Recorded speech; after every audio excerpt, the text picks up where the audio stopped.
Well, good afternoon guys, it's Tuesday. I've been in and done some MOTs this morning and I've got a couple of hours, so I thought I'd come up here. Now, back on the Rover. Well, first off, I got out of the car, dropped my iPad and smashed the screen, so that's a great start to a Tuesday. But I've come back in to do some work on the Rover. This pipe, hang on a minute. The pipe that was blocked, what I've done is cut the corner out and put a rubber hose on. So that's now back to how it was, and it's not got that's a proper water hose, so it should hold the temperature. And here is the bit I cut off, and as you can see, that is proper solid in there. I don't know what it is. I don't know if I'll be able to, I probably won't be able to hold it and show you, hang on. Yeah, it's just some black stuff that's in there. I don't know what it is, but yeah, that was block solid. Well, it is block solid still. So yeah, so that's now free. I've just put the cat on. I'll show you in a minute. Just the standard cat back in for the MOT. I've now got to secure the battery in the boot because that's been changed for obviously one that was working and it's now not bolted down. So I need to put all that back together. And then really it needs a bloody good wash, but we just need to jet wash it now really just to get it for an MOT. So let me sort this boot out and then I'll come back to you in a minute. I've just put this in the vise, but look, that's yeah, whatever is in there is congealed and solid. So I don't know what that was or what it is, God knows, but yeah, that's knackered. So we'll try and get another one of them pipes at some point. I have found some stainless ones. I mean, they're sort of getting on for 100 quid, but we'll change them eventually. But anyway, right, let's do this battery. Okay, the cat is on again. I put it on without exhaust paste, but it was blowing a little bit, so I took it back off, put exhaust paste on, it's back on. Hopefully that'll be all right. The back box, as you know, is questionable, but hopefully it will do, so we can get it to an exhaust place. The water pipe is done. As you saw, the battery box is now in and secure. The back seats weren't secure, but are now. So I think it's just a matter of getting a jet wash on it, getting some fuel in it and seeing how we get on, I think. Right, so I thought I'd obviously check the leak and see what this was. So I've taken out the fuel plug on the gearbox and it's full. So it's not coming out of there. I have got MTF94 ready to go in, but it's not that. So it must be blowing from the rocker cover. So I'll double check the engine oil and then obviously we'll get all this cleaned off, get it all washed and cleaned down, and then we'll be able to have a good look. But obviously I was more worried that it wasn't the gearbox oil. Engine oil I can easily top up, but this I wanted to make sure while it was on the ramp that it had enough in. So it's definitely not the gearbox. I've given her a quick blast with my mate's jet wash up the road. It's still absolutely filthy, but it makes it a lot nicer to MOT it. So I'm just waiting for the okay to go down to the testing station and then we'll see what we can do. Wow. We're back from the MOT. The emissions. I had to have 2 elongated goes. Normally you get 30 seconds and it has to get in the limit. If it doesn't, then it has to be a 3-minute extended test. So I did the 3-minute extended test because it failed the first bit and it failed. So I thought it was close. The highest scale is 0.3 on the CO2 and this was 0.4. So I thought it's close, it's close. So I thought I'm going to give it another go. So I gave it another go and we got it under. It actually went down to 0.2. So brilliant. I think the cat just needed warming up because obviously I didn't try and warm it up down there. I just wanted to get there and see how we got on. So yeah, it's through. A couple of advisories. One of the new anti-roll bar bushes, the poly bushes, there's a bit of play with the anti-roll bar. So I'm wondering whether I've got one correct size bush and one slightly, like a millimetre or two, slightly bigger, because the anti-roll bar moves, but I'll take it off and I'll have a look. The front anti-roll bar link, brand new, but the bush has perished, so that needs sorting out. All 4 tyres, again, brand new, but they've started cracking because they've been sat so long. They've obviously dry rotted a bit. They'll go for now. It's only, you know, only a bit of perishing on it. What else was it? Obviously the exhaust gas leak. But obviously it was enough to get it through the emissions, so it's done what I wanted it to do. So yeah, it is passed. I am well chuffed. So now we've got to clean it up. I need to do a few bits and pieces on it, or order those anti-roll bar bits, or just check the rear one, but I'm going to need to order a front one. And yeah, get the arches done, get them painted and get it out on the road. So yeah, that's it for today, I think, but what a result. So today I got the brakes on, the brake shields, calipers and the braided lines, and all the clips are there as well, so it's in the right sort of place. So I can start sorting out rigid lines. I've got the little jumper pipes there, they go between the chassis and the body. Obviously the front's on. What I've done is I needed the bracket that holds the pipe and the cable, and that bolts to the spring platform. So I took out the airbags and put the original spring platforms back on underneath the lift blocks, or the airbag mount blocks, just so I've got that bracket. I haven't cleaned any of them up yet. I will do at some point. It was just so I could get everything fitted and make sure it all worked.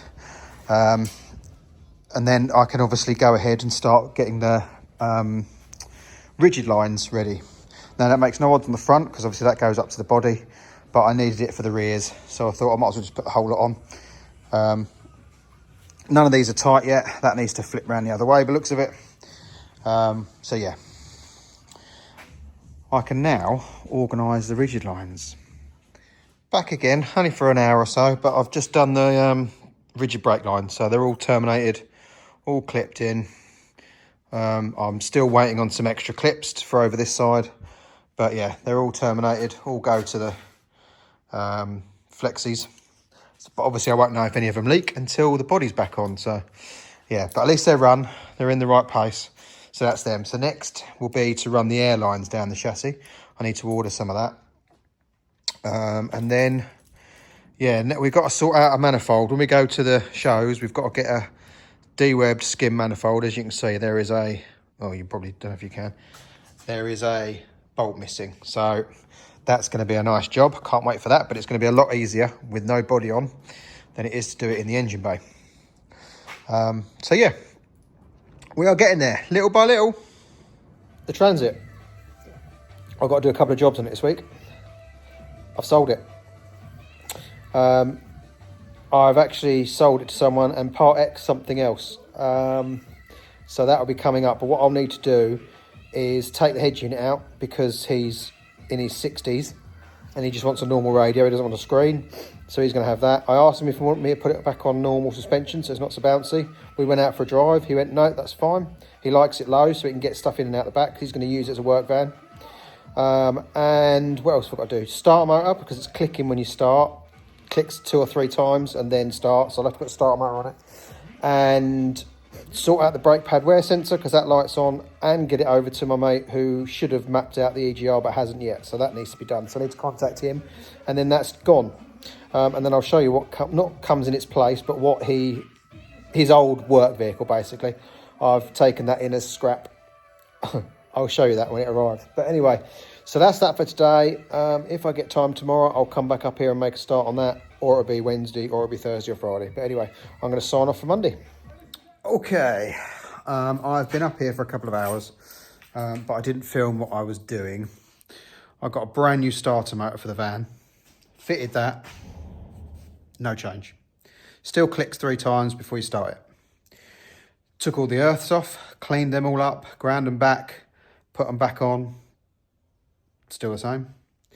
Run a jump lead from the earth on the battery straight to the starter, like on the body of the starter, still the same. So the only thing left is the live. Now, annoyingly, the live is part of it's like a plastic housing that goes over the bolts before you do them up.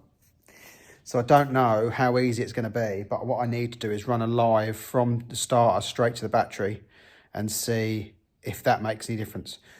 There's obviously I'm saying obviously, there must be a fault between the starter motor and the battery. The lead must do something. I don't know what it could be, but there's nothing else left to try. So I am charging the battery up overnight on the smart charger. I'm going to get some new battery post terminals because they're not that tight. I did mole grip them closed, So they were tight on the battery, made no difference. But I'm still going to get some new ones of those so they tighten up, just to be on the safe side. Try them first. And then, yeah, I need to get probably one of the MGF power leads that go from the front of the car to the starter, and see if I can just run one out of the door, because obviously the battery's under the seat, straight to the starter motor, and see if that cures it. If it does, then we'll have to run it permanently. But yeah, how annoying. Obviously the guy who wants it now. So yeah, tomorrow that has got to be my job. Not that I've run out of time today, but I like to go home at a decent time. So yeah, starter motor made a difference. So 100 quid for nothing. So part of me is thinking, do I take that starter motor back off, put the original one back on tomorrow, as I've got to get to it all anyway to put a live on, clean that one up and see if I can return it. I think I might do that, you know. Anyway, it's on the ramp, ready for tomorrow. The battery's charging. We'll come back to it then. Volvo-wise, I put it on the ramp yesterday, done a nut and bolt check from where I've had that driver's side front end off, absolutely fine. It drives lovely, well happy with it. I'm sure I've already shown that I picked a few bits off that donor one, so I'll get them fitted next week once this is done. So anyway, I'm going to go home. Another thing. I just took the ZR van down to work, because one of the guys there was well keen on it, but he's quite young, so he's going to struggle to insure it, I think, but he's going to try. I took him out in it. He got all excited. So yeah, so fingers crossed, because I don't really want to have to break it if I don't need to. So yeah, I'll let you know. Anyway, I'll be back tomorrow and we'll get on with this. I think I've got an MOT to do in the morning on the way in, and then I will be up here for this. So I'll come back to you. Right, back in here this morning. First job is the new battery terminals. These ones, as you can probably see, are broken, so they don't tighten up. So I've bought some replacement ones with wing nuts on. I'm going to cut, with the angle grinder, this off, cut that stud off, re-drill it, and then obviously that will go on the clamp there, and the same on the earth side. So then we'll test it and see whether it's the dodgy battery terminals. I don't think it is, but we'll test it. And obviously if it still doesn't work, then we've got to get another power wire from here to the starter and see whether that makes a difference. But first of all, I'm going to get these done. Right, those are done. Hang on. As you can see, they're now on there, bolted, and they're tight. I am going to put some covering over these because I'm not quite happy with them being bare like that. So I'll do that in a minute. But shall we see? I'm not holding much hope. Ready for the clicks? Oh, better. Oh, very much better. Hang on. This can't be a fluke, surely. No. There we go. I didn't think it would solve it, because I used mold grips on them before. So yeah. So now we've got to run a wire from the starter motor straight back to here, and we'll see if that makes any difference. Damn, I got excited then. Right, we now have a wire. It is a long wire, granted, but it's from the battery straight to the starter motor. So, shall we see?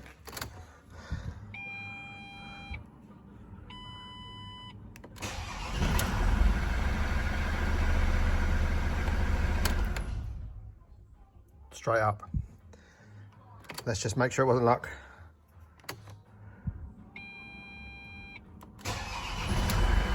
Fire straight up. So there we go.